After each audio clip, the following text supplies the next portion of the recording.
మా బలహీన వర్గాలు బీసీలు కేంద్రంలో ఓబీసీ అంటారాలను వాళ్ళు 10 1% 0.5% ఇచ్చినమా 0.5%.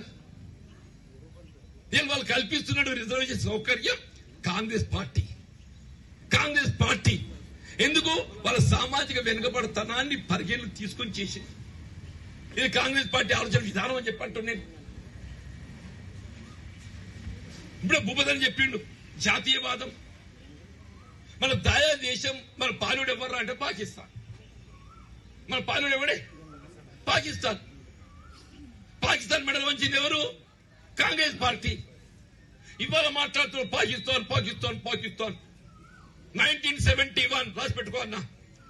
1971లో ఇందిరాగాంధీ గారు ప్రధానమంత్రిగా మన పాలి దేశం దాయాది దేశం మన వైపు కన్నెత్తి చూడకూడదు ఎన్నడైనా భవిష్యత్తులో చెప్పని యుద్ధం ప్రకటించి విజయ కేంద్రం ఎగరవేయడమే కాదు ముక్కలు చేసి బంగ్లాదేశ్ ఏర్పాటు చేసిందే.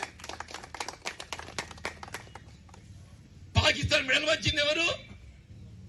कांग्रेस. आज पाकिस्तान को तोड़ने के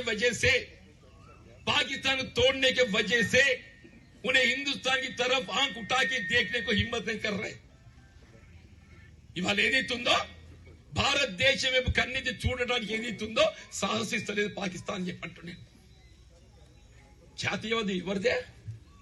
నీదా మాదా? నేను ఎక్కడికి పోతా దేశ స్వాతంత్రం దూరం పోతలేను. నేను స్వాతంత్రానంతరం చెప్తున్నాను.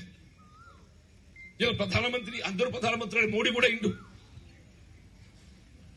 ఇదే వాజ్పేయి గారు ఇందిరాగాంధీ దుర్గామాతని పొగిడిండే.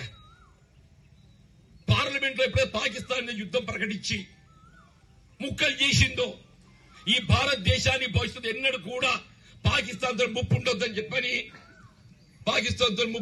చెప్పని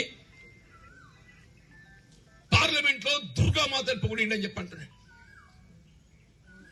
ఇలా ఖలిస్తాన్ ఉగ్రవాదాన్ని అణచడానికి కొరకు ఏదైతుందో ఆనాడు ఆమె ప్రాణాన్ని ముప్పు వాటిల్తే పాపం. అయినా ఈ దేశ సమగ్రత ప్రధానం నాకు. నేను ఏమైనా మంచిదే, ఈ దేశ ఐక్యత కాపాడుతా అని చెప్పని ఖలిస్తాన్ ఉగ్రవాదులు మట్టు పెట్టడానికి కొరకు ఏదైతుందో మరి ఆనాడు స్వర్ణ దేవాలయంపై దాడి చేసే పరిస్థితి ఏర్పడ్డదంటే చివరిగా ఆమె బలైపోయింది. మీరా మాకు నీతులు చెప్పేది? సరే ఓటు దయ. నేనేమంటున్నా, నాకు తోడు భూపతన్నున్నాడు. ఆయనకు తోడు నేనుంటా. నేను నిజామాబాద్ సౌకర్యాలకు సంబంధించి ఆయన సూచనలకు అనుగుణంగా ఏదైనా నేను సిద్ధం ఉంటా అని చెప్పండి.